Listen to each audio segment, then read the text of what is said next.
ಉತ್ತರ ಕರ್ನಾಟಕ ಭಾಗದಲ್ಲಿ ಅಂಧ ಮಕ್ಕಳಿಗೆ ಬೆಳಕಾಗಿದ್ದಂಥ ಮಠ, ಪ್ರಸಿದ್ಧವಾದಂಥ ಮಠ ಇವತ್ತು ವಿವಾದಕ್ಕೆ ಸಿಲುಕಿಕೊಂಡಿದೆ. ಗದಗದ ಶ್ರೀ ವೀರೇಶ್ವರ ಪುಣ್ಯಾಶ್ರಮದಲ್ಲಿ ಕರ್ಮಕಾಂಡ ಈಗ ಜಗಜ್ಜಾಹೀರಾಗಿದೆ. ದಿನಕ್ಕೊಂದು ತಿರುವನ್ನ ಪಡೆದುಕೊಳ್ತಾ ಇದೆ. ಆರೋಪ ಪ್ರತ್ಯಾರೋಪಗಳ ಸುರಿಮಳೆಯೇ ಸುರಿಸಲಾಗ್ತಾ ಇದೆ. ಪೀಠಾಧಿಪತಿ ಕಲ್ಲಜ್ಜಯ್ಯನವರಿಗೆ ಜೀವ ಬೆದರಿಕೆ ಆರೋಪ ಈಗ ಕೇಳಿ ಬರ್ತಾ ಇರುವಂಥದ್ದು. ಟ್ರಸ್ಟಿ ಶಿವರುದ್ರಪ್ಪ ಇಟಗಿ ವಿರುದ್ಧ ಈ ರೀತಿಯಾಗಿ ಬ್ಲ್ಯಾಕ್ ಮೇಲ್ ಮಾಡ್ತಿದ್ದಾರೆ ಅನ್ನುವಂಥ ಆರೋಪ ಆಯಿತು. ಶಿವರುದ್ರಪ್ಪ, ವಸಂತಗೌಡ, ಪ್ರಕಾಶ್ ಅನ್ನೋರು ಪೀಠಾಧಿಪತಿಗಳಿಗೆ ಜೀವ ಬೆದರಿಕೆ ಹಾಕಿದ್ದಾರೆ ಅನ್ನುವಂಥ ಒಂದು ಗಂಭೀರ ಆರೋಪ. ಜೊತೆಗೆ 10 ಲಕ್ಷಕ್ಕೆ ಇವರು ಡಿಮ್ಯಾಂಡ್ ಇಟ್ಟಿದ್ರು ಅಂತ ಖುದ್ದಾಗಿ ಪೀಠಾಧಿಪತಿಗಳೇ ಆರೋಪವನ್ನ ಮಾಡ್ತಿದ್ದಾರೆ. ಶಿಕ್ಷಣ ಸಮಿತಿಯ ಕೆಲ ಸದಸ್ಯರು ಮಾನಸಿಕ ಕಿರುಕುಳ ನೀಡುತ್ತಿದ್ದಾರೆ ಅಂತ ಖುದ್ದಾಗಿ ಈ ಮಠದ ಪೀಠಾಧಿಪತಿಗಳಾಗಿರುವಂಥ ಕಲ್ಲಜ್ಜಯ್ಯನವರೇ ಮಾಡ್ತಿರುವಂಥ ಗಂಭೀರ ಆರೋಪ ಇದು. ನೋಡಿ, ಯಾವ ಮಠ ಅನೇಕ ದಶಕಗಳಿಂದ ಅಂಧ ಮಕ್ಕಳ ಬಾಳಿಗೆ ಬೆಳಕಾಗಿತ್ತೋ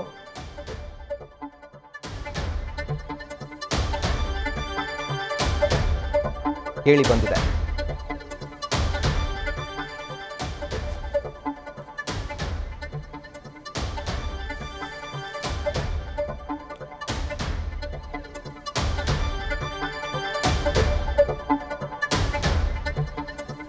ಈ ಒಂದು ಆರೋಪವನ್ನ ಪೀಠಾಧಿಪತಿಗಳಾಗಿರುವಂತಹ ಕಲ್ಲಜ್ಜಯ್ಯ ಅವರು ಮಾಡಿದ್ದಾರೆ. ಅಂದರೆ ನನಗೆ ಜೀವ ಬೆದರಿಕೆ ಹಾಕಿದ್ದಾರೆ, ಮಾನಸಿಕವಾಗಿ ಕಿರುಕುಳ ಕೊಟ್ಟಿದ್ದಾರೆ, ಟ್ರಸ್ಟಿಗಳು ಅದರ ಜೊತೆಗೆ ಶಿಕ್ಷಣ ಸಮಿತಿಯ ಸದಸ್ಯರು ಕೊಡಬಾರದಂಥ ಹಿಂಸೆ ಕೊಟ್ಟಿದ್ದಾರೆ ಅನ್ನುವಂಥ ಆರೋಪವನ್ನು ಖುದ್ದಾಗಿ ಪೀಠಾಧಿಪತಿಗಳಾಗಿರುವಂಥ ಕಲ್ಲಜ್ಜಯ್ಯ ಮಾಡಿದ್ದಾರೆ. ಅದರ ಜೊತೆಗೆ 10 ಲಕ್ಷಕ್ಕೆ ಶಿವರುದ್ರಪ್ಪನವರು ಡಿಮ್ಯಾಂಡ್ ಇಟ್ಟಿದ್ರು ಅನ್ನುವಂಥ ನೇರ ಆರೋಪವನ್ನು ಪೀಠಾಧಿಪತಿಗಳು ಮಾಡಿರುವಂಥದ್ದು. ಉತ್ತರ ಕರ್ನಾಟಕ ಭಾಗದಲ್ಲಿ ಒಂದು ರೀತಿ ಪೂಜ್ಯನೀಯ ಸ್ಥಾನದಲ್ಲಿ ಗೌರವಿಸಲ್ಪಡುವಂಥ ಶ್ರೀ ವೀರೇಶ್ವರ ಪುಣ್ಯಾಶ್ರಮ ಮಠ ಇವತ್ತು ವಿವಾದಕ್ಕೆ ಕಾರಣವಾಗಿದೆ. ಕಾರಣ ಏನು? ಪೀಠಾಧಿಪತಿಗಳು ಹಾಗೂ ಟ್ರಸ್ಟಿಗಳ ನಡುವಿನ ಒಂದು ತಿಕ್ಕಾಟ. ಒಂದು ಕಡೆ ಕಲ್ಲಜ್ಜಯ್ಯ ಅವರು ನೇರ ಆರೋಪ ಮಾಡುವಂಥದ್ದು ಟ್ರಸ್ಟಿಗಳ ವಿರುದ್ಧ, ಜೊತೆಗೆ ಶಿಕ್ಷಣ ಸಮಿತಿಯ ಸದಸ್ಯರ ವಿರುದ್ಧ. ನನಗೆ ಮಾನಸಿಕವಾಗಿ ಕಿರುಕುಳ ಕೊಟ್ಟಿದ್ದಾರೆ, ಜೀವ ಬೆದರಿಕೆ ಹಾಕಿದ್ದಾರೆ, ಅದರ ಜೊತೆಗೆ 10 ಲಕ್ಷ ರೂಪಾಯಿಗೆ ಡಿಮ್ಯಾಂಡ್ ಮಾಡಿದ್ದಾರೆ. ನೋಡಿ, ಒಂದು ಮಠದ ವಿರುದ್ಧ ಕೇಳಿ ಬಂದಂಥ, ಅಂದರೆ ಯಾವ ಮಠ ಉತ್ತರ ಕರ್ನಾಟಕ ಭಾಗದಲ್ಲಿ ಪೂಜ್ಯನೀಯ ಸ್ಥಾನದಲ್ಲಿ ಪೂಜಿಸಲ್ಪಡುತ್ತೋ, ಗೌರವಿಸಲ್ಪಡುತ್ತೋ ಅಂಥ ಮಠದ ಪೀಠಾಧಿಪತಿ ಹಾಗೂ ಸಮಿತಿಯ ಸದಸ್ಯರ ವಿರುದ್ಧ ಈಗ ತಿಕ್ಕಾಟ ಆರಂಭವಾಗಿರುವಂಥದ್ದು. ಅವರ ನಡುವೆ ಈ ಒಂದು ತಿಕ್ಕಾಟ ಆರಂಭ ಆಗಿರುವಂಥದ್ದು. ಹಾಗಾದರೆ ಕಲ್ಲಜ್ಜಯ್ಯ ಅವರ ಆರೋಪಗಳೇನು? ಅವರು ಮಾಡ್ತಿರುವಂಥ ಒಂದು ಆರೋಪಗಳು ಸದಸ್ಯರ ವಿರುದ್ಧ ಏನೇನು? ಹಾಗಿದ್ರೆ ವೀರೇಶ್ವರ ಪುಣ್ಯಾಶ್ರಮದ ಹಣದಲ್ಲಿ 10 ಲಕ್ಷ ನಮಗೆ ಕೊಡಬೇಕು ಅನ್ನುವಂಥ ಬೇಡಿಕೆಯನ್ನು ಅವರು ಇಟ್ಟಿದ್ರು.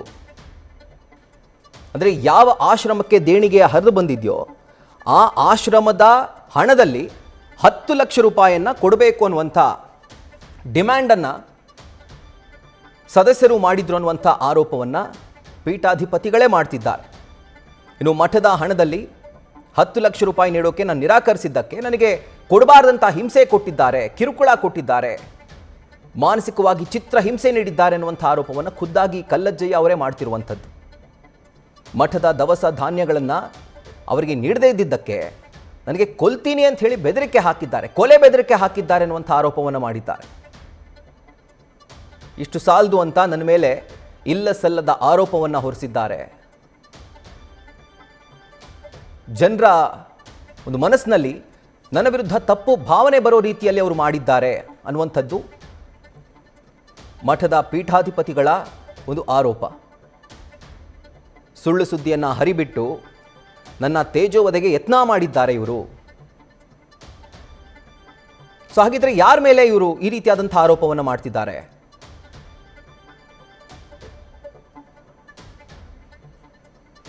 ಟ್ರಸ್ಟ್ನ 3 ಸದಸ್ಯರು, ಅದರ ಜೊತೆಗೆ ಶಿಕ್ಷಣ ಸಂಸ್ಥೆಯ 3 ಸದಸ್ಯರು ನನಗೆ ವಿಪರೀತವಾದಂಥ ಕಿರುಕುಳವನ್ನು ಕೊಡ್ತಿದ್ದಾರೆ, ಮಾನಸಿಕ ಹಿಂಸೆಯನ್ನು ಕೊಡ್ತಿದ್ದಾರೆ. ನಾನು ಯಾವುದೇ ರೀತಿಯಾದಂಥ ನಿರ್ಧಾರಗಳನ್ನು ಕೈಗೊಂಡರೂ ಕೂಡ ಅದಕ್ಕೆ ಅವರು ಅಡ್ಡಗಾಲ ಹಾಕುವಂಥ ಕೆಲಸವನ್ನು ಮಾಡ್ತಾರೆ.